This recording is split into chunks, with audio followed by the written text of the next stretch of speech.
WordArt 3D effects. Make sure it's here at the format. Select it. You come to 3D. You can see these are wonderful effects. This is okay. You come up. Okay, let me use this. Okay. You come to 3D color.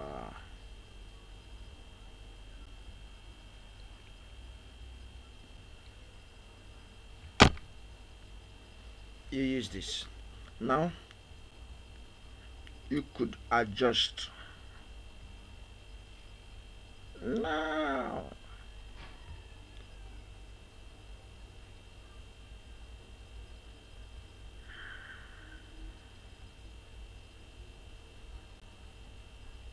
so you could always move any direction of your choice.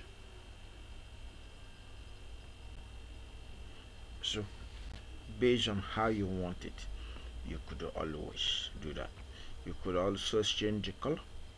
So that is based on what you are creating, because everything that you do is based on what you are creating. You can adjust. Okay, the spacing is on normal. You could say tight. You could say loose. That is how it works. Very loose. But let's go to normal. I love normal things. Default size and default pattern. So you move to your direction.